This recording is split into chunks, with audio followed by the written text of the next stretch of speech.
Welcome to Your Morning. Thanks for joining us on this last weekend of June. Can you believe it? Here are some of the stories we have for you today. Okay, believe it or not, Jaws hit theaters 50 years ago. We're going to look at how the movie helped shape our perception of sharks. And for people who love to entertain, we have ideas to take your gatherings up a notch. And Ginny and Georgia's star, Raymond Ablack, is here to chat about the new season. But first, a nature-based solution helping farmers in the prairies make the most of their water supply. Well, the prairies have been coping with drought-like conditions for years, and that trend is expected to continue.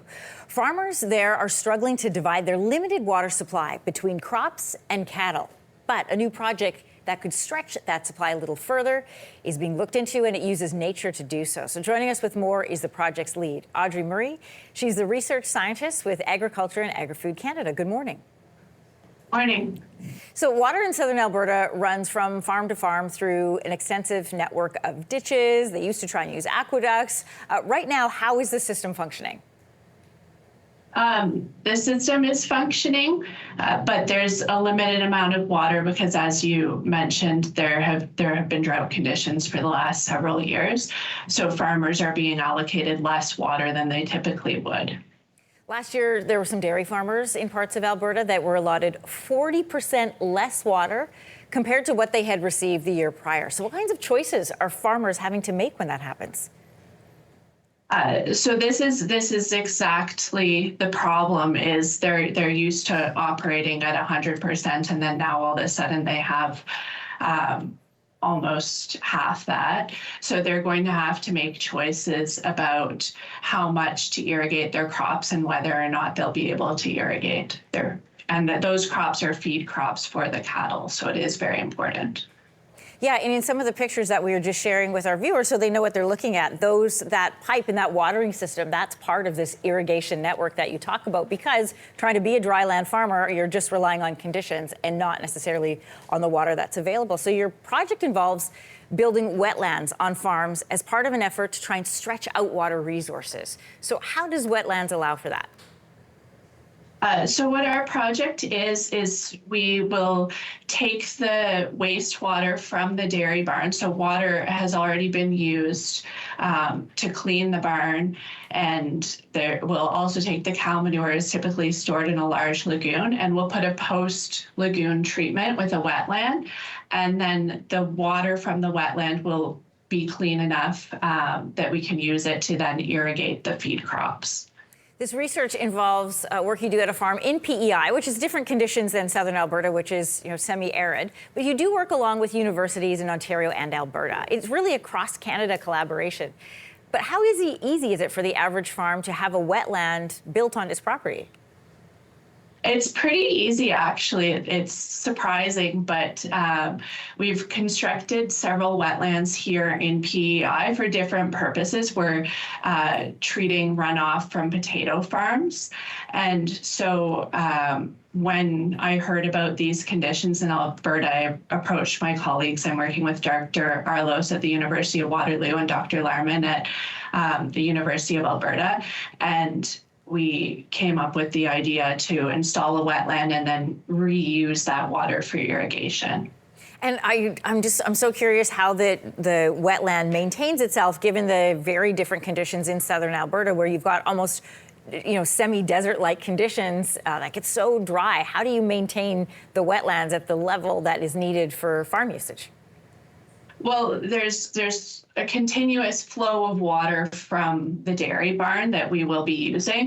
But wetlands are really, really cool. And one of the things that makes them really good for water treatment purposes is that they are able to survive in both wet and dry conditions. And it's the microbes in the wetlands that can survive at different conditions, and the plant life in the wetlands that can survive at different conditions. That biodiversity is what makes them really, really good at treating water. It's a fascinating project, and I'm so glad we got to learn it from you. Research scientist with Agriculture and Agri-Food Canada, Anne-Marie. Thanks for joining us. Thank you.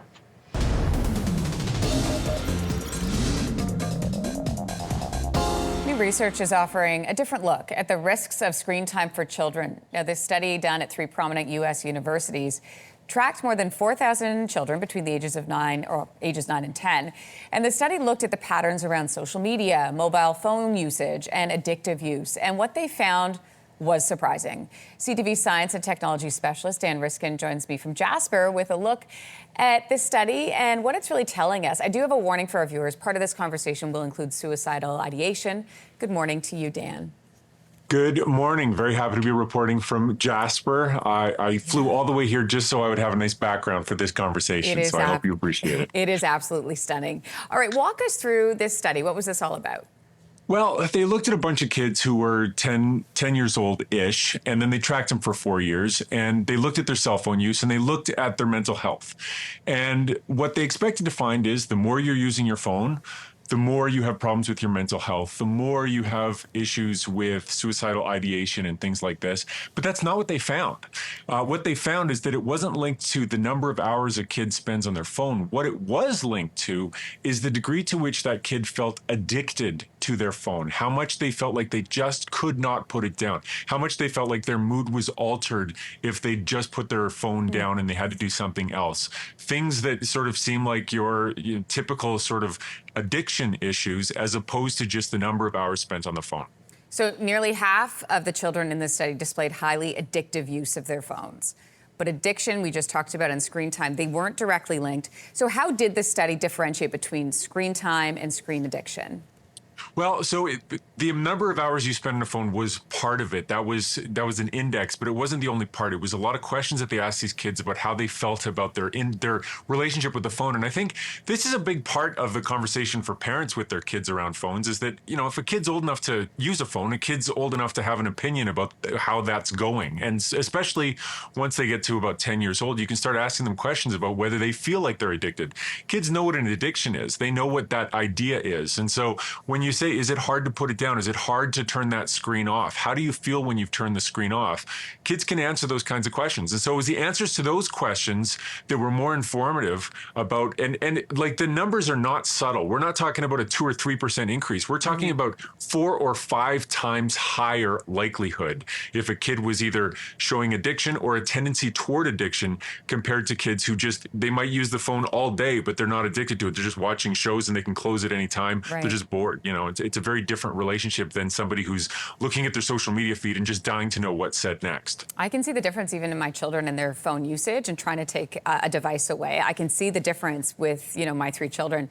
If we broaden this a little bit, there's a Canadian survey of about 10,000 students in grades 7 to 12 that found nearly 80% spent 3 or more hours a day in front of a screen. But what I really thought was interesting in terms of the study, the authors, I understand, advise against limiting screen or limiting access to their devices. So they suggest another response to this with this data. What do they suggest? Yeah, what they're saying is that really it's about managing that relationship with the phone and thinking about it as an addiction issue and treating it as an addiction problem as opposed to just counting the number of hours and treating all that time exactly the same. And so it puts parents in a bit of a tricky position because, you know, what are you supposed to do? Tell your kid, well, don't be addicted to your phone, just use it without being addicted. You know, that's an impossible sort of task, but it gives a different framework in which to think about it. And I think the other big piece is to think about how we role model. And I know for me, and my wife and I talk about this all the time, I'm the bad one in the family. I'm on my phone way too much. And I show tendencies that border on addiction when it comes to my device. And I'm doing that in front of the kids. And so, you know, to ask them to overcome that hurdle, and for me not to be making those efforts, I think is not very good parenting. So, you know, really it comes down to role modeling and having really honest conversations with your kids about the dangers of these things and the fact that we're all in this together. But remembering that the stakes are higher for them and that their brains are still developing. The prefrontal cortex that helps you resist tempting things like the things you get addicted to, that hasn't fully formed in the kids. I don't have an excuse, but they do. And so they need all the help they can get. Honestly, Dan, you're not alone. That is a good reminder for me this morning as well. CTV science and technology specialist Dan Riskin, gorgeous backdrop. Enjoy. We'll be right back. Thank you very much. There you go. It was very memorable. Especially the part where I was arrested.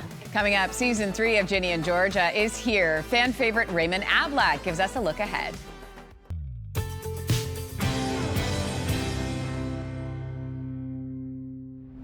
A cliffhanger might be an understatement for season 2, the ending of Ginny and Georgia. You know what I loved about your wedding? It wasn't this cookie cutter, copy and paste affair. It was very memorable. especially the part where I was arrested. Exactly. Hey, Moms. Ooh, the show's highly anticipated third season comes with even more drama for the complicated mother-daughter duo. The show, we know, is filmed right here in Canada. It stars many Canadian actors, including, well, one you might recognize from Degrassi Next Generation, Raymond Ablack, returning as the fan favorite character of Joe. There he is there. Welcome to the studio. Thank you. Thank you for having me. Great to have you here. Listen, there are a lot of twists and turns in this season, which is one of the things we love about the show. George is on house arrest. Ginny's dealing with all of the backlash. What can fans expect from this third season? It's darker. It's very. I mean, it's the same show that you love, I hope, and yeah, it's darker and more exciting. Yeah, well, shows, I mean, especially when they get the success that you guys have had, really sort of start to pick up momentum, and then things start to get a little more intricate. Where do we see that? Certainly in the relationships, I think, with everybody in our show. Like, our cast is just so rangy and talented, and I think you get to see a lot of love triangles. And Multiple triangles. Listen, especially with yours, everybody's dying for something to happen in this relationship. Will they be I know you can't tell me everything, but will they be disappointed or happy? Well, you know, both. I think both. And I Okay. think that's some of the best TV is when you have conflicting feelings. Oh, good, safe answer. I was wondering how you were going to get out of that. All right. People may not know that your on-screen sister is actually played by your real-life sister, Rebecca. What is that like, showing up to set with your sibling? Yeah, I think it's a rare thing and unlikely to maybe ever happen again in our careers. But Who got the gig first? I think she did. Okay. I think she got the gig first, and then I really, really wanted it, and Sarah Lampert, our entire team at Ginny, have really taken care of both of us. Okay, Joe's character owns the Blue Farm Cafe. You are a foodie off screen too. But first of all, can we talk about the fact that there is an actual cafe in Cobourg where you guys shoot some of the exteriors for the show? Yes, a terrific place out there. We shoot the exterior out there, and then most of our cafe is largely on studio down at Victoria Park in Eglinton. Okay, and tell me about this foodie vibe for you, because when you're not on camera and you're not shooting scenes, are you taking a culinary course? Is this happening? I would like to. Maybe George Brown Culinary School or something like that. But yeah, I love cooking. We had Maddie Matheson's chef de cuisine, Kevin Sharenduk of Rizzo's House of Parm. Okay. He came to set in our prep phase and was teaching me like knife skills and different kitchen skills for some of the stuff you saw this year. So you get like a masterclass one-on-one. Yeah. That's a nice perk of the It's gig. a great privilege. Listen, the show we know is set in Massachusetts. It is shot in Cobourg and in Toronto here in the city. What is your favorite part about working so close to home and with family? Like, this is great for you. Oh, it's kind of the dream job. I get to go home every weekend, have a home-cooked meal, and then get back to work every weekday. Raymond Ablack, it is great to have you here. Congratulations on the success of the show. Thank you. You yell shark, we've got a panic on our hands on the 4th of July. Ahead on your morning, you know the music, you know the iconic lines, but how much do we really know about sharks from watching Jaws?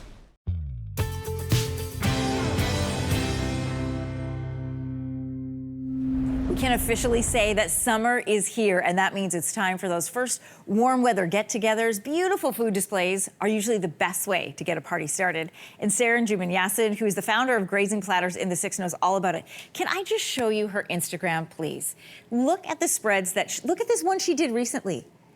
I go here for inspiration all the time. Well, she's in our studio to give us some ideas in person to elevate our gatherings with family and friends this summer. Good morning. Good morning. Thank you so much. I could lose a lot of time on your Instagram site. Thank you. And they're all different every time. I love creating different things because everybody has a different personality. Yeah. So when we create things, we really try to individualize it. You have brought some things here for outdoor entertaining, summer entertaining I haven't seen before, but let's start with So if it's not hot enough and you don't know it's summer, this is it. My word. So I brought these place settings. So I have always challenged with tablecloths. So in my table setting here, I've brought these really cool placemats. Yeah, They're cork placemats. And they are not gonna fly off with the wind. They're really, really great. They're wipeable? They're wipeable. They add a touch of color. And I wanna emphasize that everybody should get a set of plates. Let's go, eco-friendly, super easy. And then I really like mixing and matching these plates. In my house, I have white plates indoors. Outdoors, really be playful, really have fun. And for the set of 4, I wanna say that for everything here was under $75. Okay. So it's really not expensive. You can really pick up really cool things and have fun with the color, and it's reusable. And for me, like, these things are super cute. These plates are super cute. You can use them indoor, serve cupcakes on them, super easy. And yeah, under $75, I picked them up. And these are no spill, which I love. Yeah, no spill, easy, no bugs getting in. Yes. Super easy. So just think about how you can make your outdoors playful, how you can carry it inside for the winters and have fun. And again, it doesn't have to be expensive. I picked it up at HomeSense and super easy. It's so much fun, and you've pulled all the colors from here. This is brilliant. First of all, your tray is great, and I've been dying to like pick and tear it apart, but I had to make it look pretty for TV. Now I can eat. So tell us about what you've got underneath. I have not seen this before. Okay, so it's always a challenge for keeping things cool in the summer. So typically we all use like these ice packs, but this is actually an ice mat. So you put it in the freezer. It's like a gel-like, and then it is cold. You put your tray on top, and it'll keep it cold. I love this, Linz. You need this for the cottage. It's brilliant. And it looks super cute, and it looks like a placemat almost. So you can serve on it. And it's still pretty. I like pretty. Sorry, my mouth was full of food.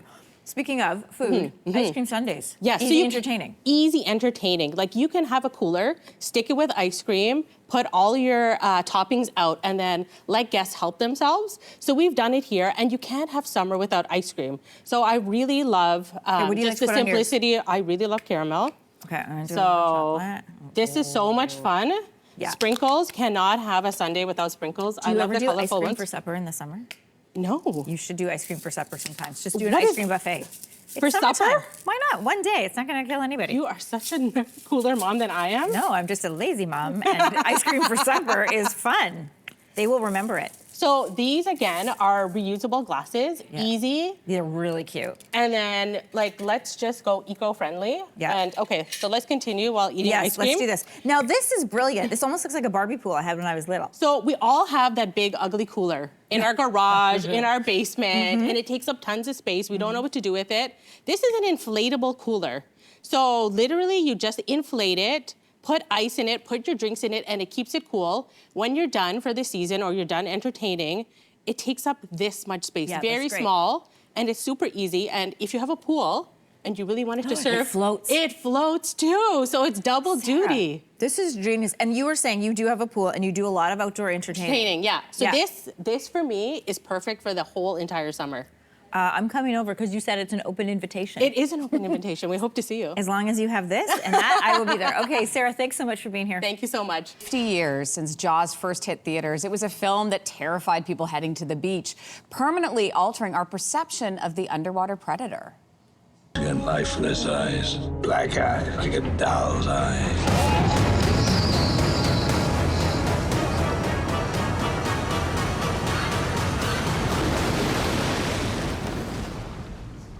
I think you're gonna need a bigger boat. Since then, a lot has changed about how we understand sharks, from the science behind their behavior to the risks they pose for humans. After decades of research and education, the myths and fear have proven hard to shake. For many people, sharks are still seen as villains rather than vital parts of a healthy ocean ecosystem. Joining us now to separate fact from fiction is founder of Atlantic Shark Expeditions, Neil Hammerschlag from Halifax. Nice to chat with you today. Good to hear. Okay. Good to be here. It's great to have you. Do you remember personally seeing Jaws for the first time? What did you think? It was scary. Just that, I mean, that opening scene where, you know, it's got that deep bass pumping and you get the camera going through the seaweed. It was, it was pretty exciting, but scary. Yeah, so you held on to that fear that people still have to this day, except you went a different route and tried to really explore the world of sharks. What lasting impact do you think this film has had on people and how they view sharks? Well, you know what? It has certainly made sharks like super, I would say, interesting to a lot of people. You know, you either love them or you hate them, you're scared of them or you're fascinated by them. But this movie has certainly, you know, certainly put them on most people's radar when they head to the beach and even the swimming pool, to be honest. Oh, yeah, of course, too. Okay, but let's break down the data. Let's look at the science. What is the likelihood that somebody's going to be attacked by a shark? It's extremely rare. Thank goodness we are not the natural prey of sharks and just not on the sharks menu. And in fact, sharks, including great whites, prefer to avoid people altogether. So it's really, bites are so rare, and it's more of being in the wrong place at the wrong time. I mean, you have more of a chance of falling and dying at a beach over a sandcastle than you do of actually being bitten by a shark. Oh, that's a good visual. You spent years studying shark behavior all over the world. What are the biggest myths about sharks that you'd like to clear up this morning? Well, I think there's this idea that, and certainly it's one that's perpetuated in that film, which is that there are these mindless killers and, they pretty much just feed and reproduce and feed and just head out to and stalk these beaches. But that's nothing close to what these animals are. They are smart, they are curious, they are beautiful, they are social, they're strategic, certainly not mindless killers. And one other thing is that they're not voracious hunters. Sharks actually feed quite little. They are not constantly eating. So they're quite complex animals. What are the coolest things about sharks that we may not know? Wow, there are so many cool things about sharks. So there's over 500 different species of sharks. The biggest shark is the whale shark, and it grows to be, up to 60 feet long, and it eats just plankton, little, small little floating fish and pieces of organic material.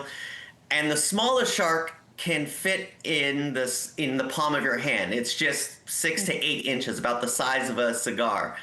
So they come in all different sizes and shapes.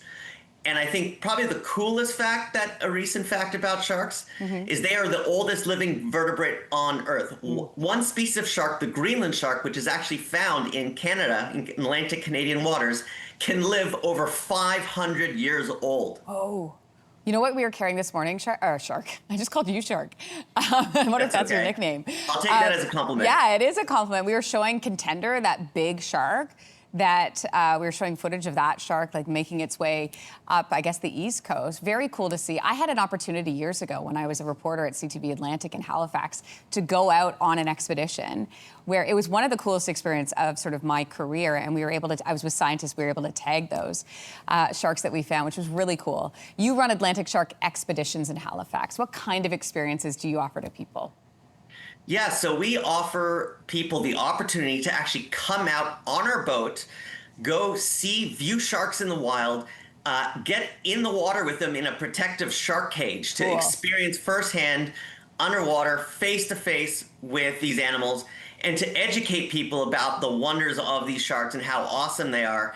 And while on board, they get to contribute to scientific research that's actually happening on our boat. So they get to be a marine biologist for the day, but also live out a dream or a bucket list of going to cage dive with sharks here in Canada. That is really cool. Joining us, founder of Atlantic Shark Expeditions, Neil Hammerschlag, otherwise known as Shark.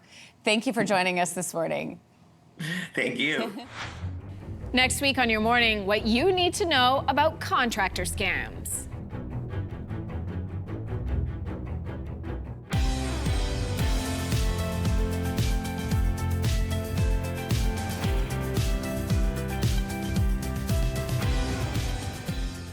Good morning and welcome back to Your Morning Weekend. Thanks for spending some time with us today. Yeah. So just ahead here on the show, Pride Month travel advice with our travel expert, Loren Christie. Plus, we've got tips on keeping your car organized based on your lifestyle. But first, Tara Lowry has a brand new book all about bringing that big deck energy.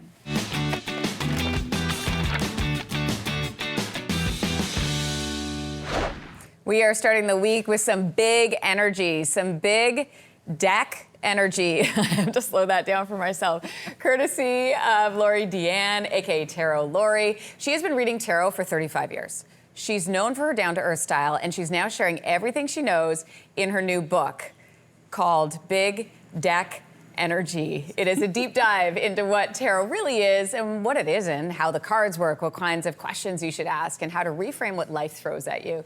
Tarot Lori, it is so nice to see you again. Welcome back to the studio. Thank you for having me. This is so fun. Okay, so we will get to tarot reading in a little bit, but first, I mean, you've been doing this for 35 years? Yes. Right, you've been reading tarot with the same deck. Where did you get it? What's the story behind it? I mean, I grew up in Calgary, and there was one place where you could get tarot cards and crystals and all the things. And so I dragged a friend down because I had heard a myth that is not true, that you have to have your first deck gifted to you. Right. So I dragged her down and said, give me that one, which was really the only one that was available. And so it's this one that I've had for 35 years. It's super worn and weathered.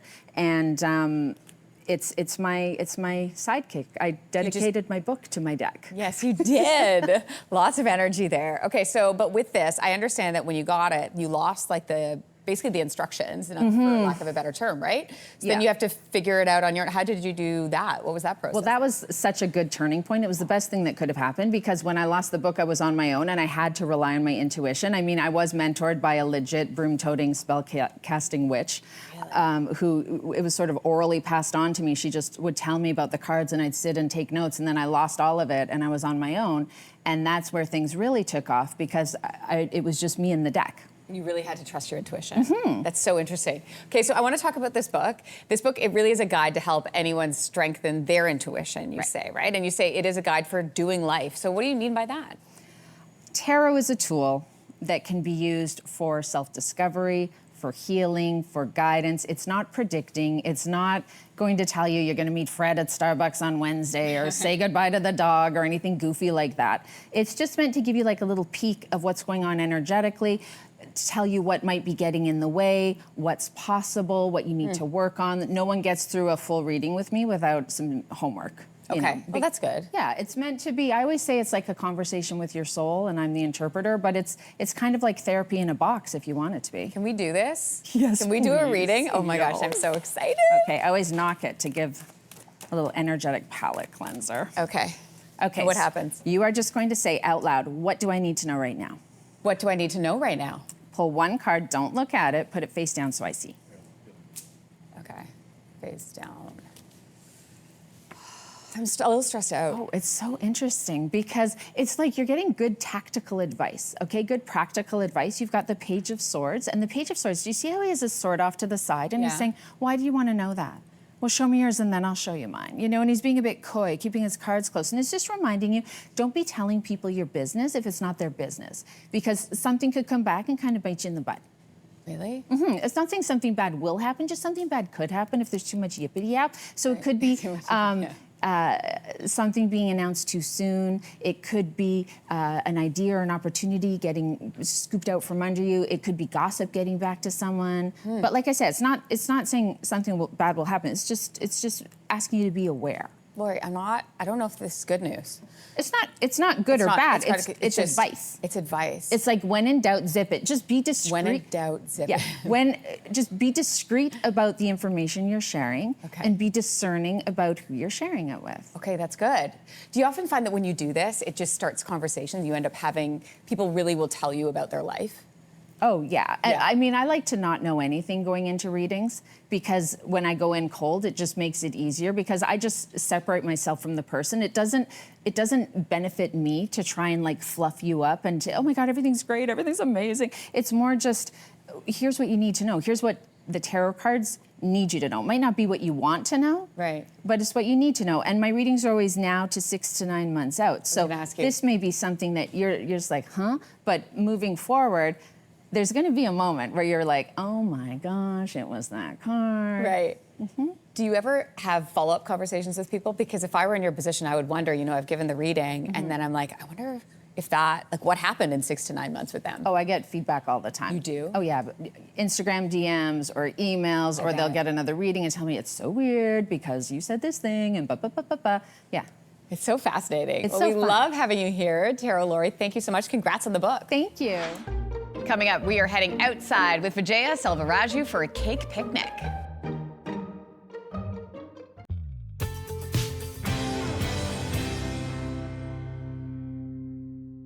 Oh, summer is officially here, and so is the season for sweet outdoor treats. Joining us today is Vijaya Selvaraju. She's here to show us how to make our summer picnics and take them up a notch with one of the hottest trends, picnic cakes. Hello. Hi, how are you? I'm good. Happy summer. Happy summer to you. Listen, before we get into all of this, can I just say congratulations from all of us here at Your Morning, because you have added cookbook author. This is it right here. Your new book is called Indian Food is Easy, which is a great title. Yes. When can people get it? It's coming out October 14th. It's available for pre-order right now. Okay, so I can't have this copy. You can't, but we're gonna work on it for you, Anne-Marie. We're gonna get a copy in your hands, but the whole premise of the book is to make Indian food easy. You can make it any night of the week. Which you say all the time. I do, but it shouldn't be just for takeout or a special dine-out experience. Yeah. Making Indian food at home is easy, and this book will help you out with that. Okay, something else you're making easy for us is this trend of picnic cakes. The QR code is up so you can scan it and get all the recipes. These all look delicious. Let's start with the raspberry one. Yeah, so this is a chocolate raspberry icebox cake, and this is the cake that you make when you don't want to bake. Okay. Okay, so it gives you all the love and deliciousness of a traditional cake, but it's so simple. Okay. So I have some whipped cream here, and to the whipped cream, I'm gonna add some raspberry jam. Okay, delicious. Nice and easy. Am I folding this for you? Oh, yes, please. Go ahead. Okay. And I already have a cake tin here that I've layered a little bit of that whipped cream in with some graham crackers. Okay. So the graham crackers are going to serve as our cake, believe it or not. Okay. Right? So you've done a fantastic job of folding. Now we're going to add. Just dump? Yeah, exactly. Okay. So Dump a little and bit, spread? about a third of it. Oh, third. Got it. Not all. Not all of it, Got right? Okay. And then we're going to spread it out. Yep. I'll let And you that's do it. just, You can do it faster. sure. Yeah, and so we're gonna spread it out into one even layer. Yeah. And basically you're gonna make 3 layers like this, but this first layer is gonna be topped off with, Ooh, I probably should have given you a bit more. that's okay. That's okay, we'll make it work. It all comes out in the wash. Yeah. A few raspberries. Great. Nice and fresh for the summer.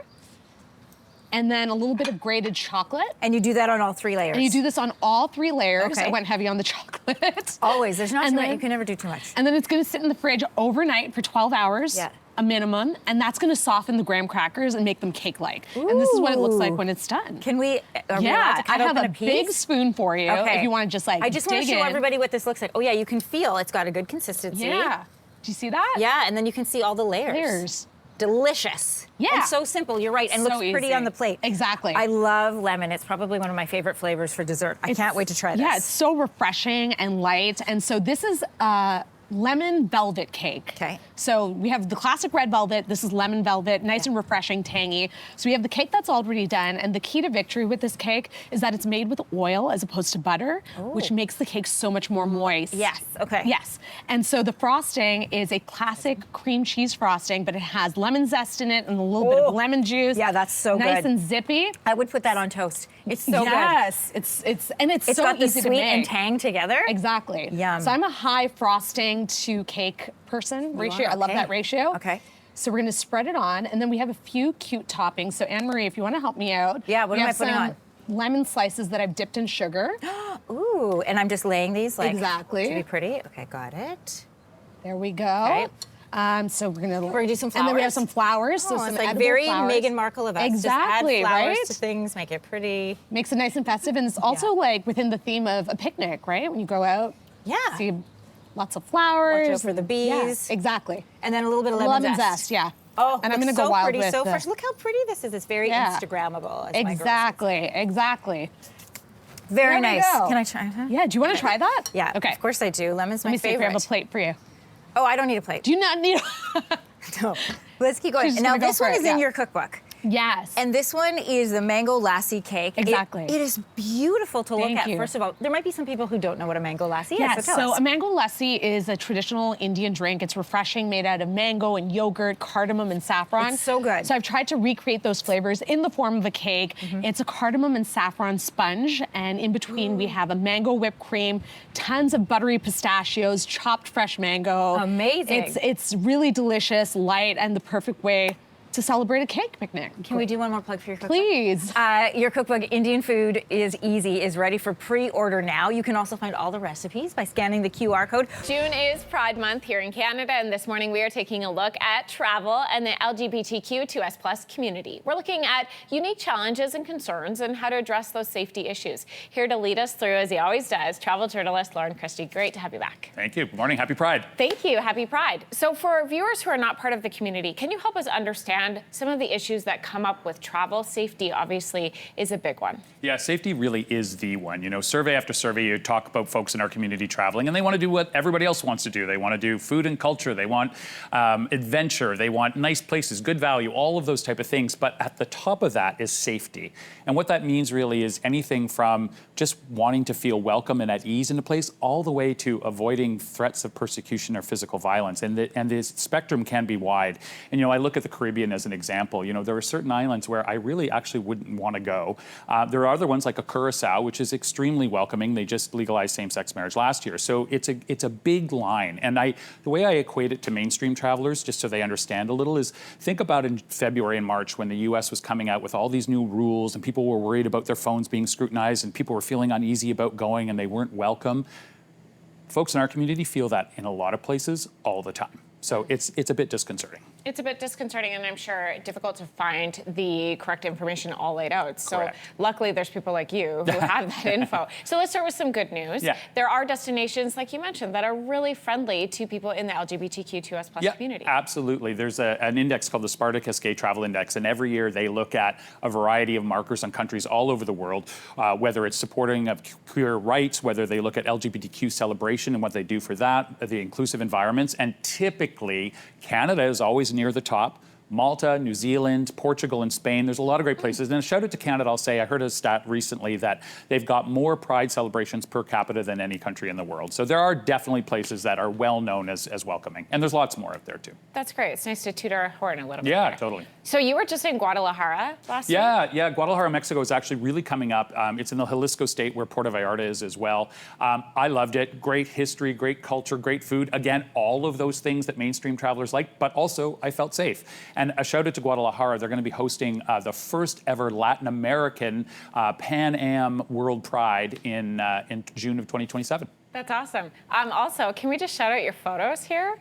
And you're posing? Yeah, well, that one's from Lisbon. There's a few good ones in there of great places that are good. But thank you. I try to make the photos good. I think you do. I think you nailed it. Okay, if you're planning to travel and you want to make sure that you're safe, what would you recommend? You know, preparation. Just be prepared. Take the time to be prepared.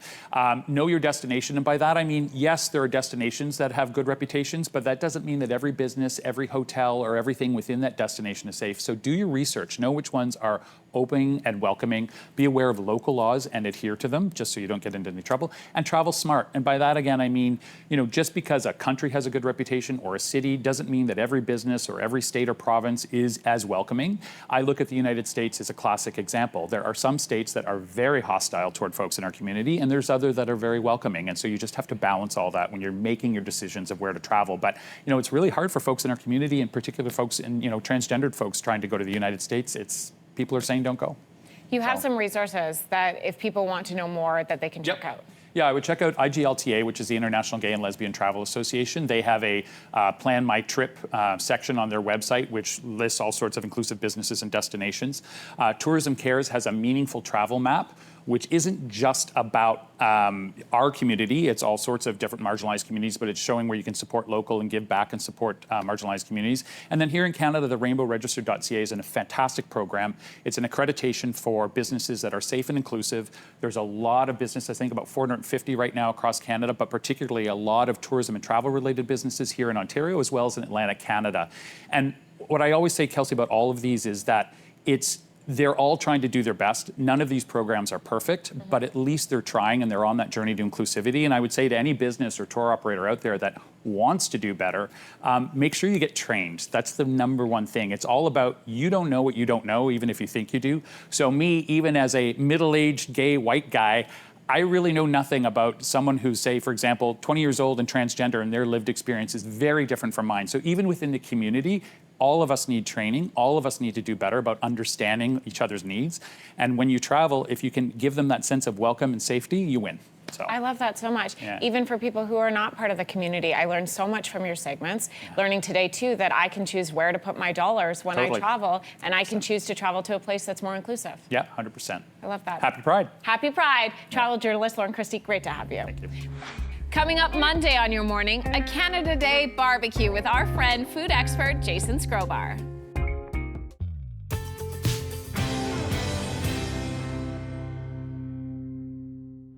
For many of us, we spend just as much time at home as we do in the car. It's where we eat. It's sometimes where we have to sleep between traveling to work, school, and hobbies. And because of that, it's also the space that gets really, really messy. So to help us keep things a bit tidier, organization expert Megan Arthurs is here today with tips for keeping the car clean based on your lifestyle. Good morning, Megan. Good morning, Kelsey. Yeah, my car is a disaster. So I am the perfect host for this segment. Let's start with some advice for pet owners out there. How do you keep your car clean? Okay, so I recommend what I call a backseat extender, which is really creating a hammock in the back seat. So why I love this is it comes in this cute little zip pocket. So there's a home for it to go inside when you're not using it, which is very important when it comes to storage. So you zip it open and it extends and goes in the back of the seat. It clips over the headrest, which is really handy, and then it zips up on the side and it creates a really nice and safe, secure place for your pet, especially if you have a larger dog, which I think you do. I do. He's humongous. Yeah, yes, I thought I knew that. So really safe for your animal, and it also protects your car, which is so important as well. I know, and all the hair. Yes, all the hair, all the dirt, and it has little pockets inside as well, which is handy for extra storage for like leashes and treats. And poop bags, for sure. Exactly. What about for busy parents? What would you recommend? Okay, so things pile up quickly. I'm sure you know this firsthand. Shockingly, yes, I do. So a trunk caddy is a really great option, but you want one that is collapsible, expandable and collapsible. So we have one here, and what I like about this one is there's different sections because you're gonna have different items. So you can micro-categorize your items based on snacks, maybe a change of clothes, water, depending where you're going. And what I love about it too is it's so easy to transport from car to home or from car to park or car to baseball diamond, as you're probably going to this summer. So it's a great solution. And then when you're not using it, you can just fold it up and tuck it away. And it also looks like it was easy to wipe. So easy to wipe, yes. For sure. Okay, so if you're generally just a busy person, someone who's always on the go for work or for hobbies, how do we keep the car tidy? This is for me. I spend more time in my car than in my home. So 2 storage hacks. One is using the back of the back seat in the car. So looking at that trunk space, you want to try and use the space that's unoccupied. So I have vertical Velcro strips, and then I have clear little makeup bags. So I have some workout equipment here, any sort of odds and ends that don't have a home, perfect for storing. And then this is a game changer. This is a laptop steering wheel desk. So if you have to pull over and do a Zoom call or do an email, this zips open and has a flat surface, perfect for putting your laptop on, for making some notes, or even eating a meal. You know, you don't have to eat on your lap anymore. So it's a really cool solution. I can't tell you the number of times where I thought because my husband works from home, so I'll be like, I thought you had a meeting. And he's like, no, I had to take my meeting in a parking lot. That would be a great option. Yes. I love that. Anyone who's heading up to the cottage, Lindsey, I'm speaking to you. She's packing her car full. There's so many things that you're trying to remember. What do you recommend here? Okay, it's so fun to go cottaging and camping, but it's like an arm workout that you didn't sign up for. Like, you're just carrying everything. So an expandable and collapsible milk crate. So I know it's very interesting. So there's 2 latches on this, and it opens up. So again, I love that it closes because it's easy to store. So it will open up, and there's a base that folds down. So now we have this great interior section to store items. It also comes with a lid. So if you're camping and you need an extra little seat, you can also sit on it, you can put items in it, and it rolls. So it's so easy to use, so you don't have to, use your arms so much when you're carting things. Megan, I love that the options that you give us are multi-purpose. The fact that you can use this not only for storage, but then also later for an additional seat if you need. Brilliant, thank you. That's all for us today on Your Morning Weekend. Before we go, though, scan these QR codes for the Your Morning newsletter and listen to more conversations on Your Morning, the podcast. Please do all of that. And hey, there's another great week coming up on Monday. The great Rick Mercer returns here to the Your Morning studio for a preview of his upcoming coast-to-coast comedy tour. I love Rick. On Tuesday, Happy Canada Day, we will have our favorite segments from the past few months to share with you. On Wednesday, tips on making your next beach day more sustainable. Oh, and on Thursday, we're going to share my conversation and drum lesson from the Sam Roberts Band. No way. Yeah, spent a great day with Sam. Awesome. And the drummer, Josh. Amazing. And then on Friday, Stubborn Stains, don't worry, laundry expert Lindley McConnell returns to our show with some of her tips. Enjoy your weekend, Canada. We'll see you on Monday.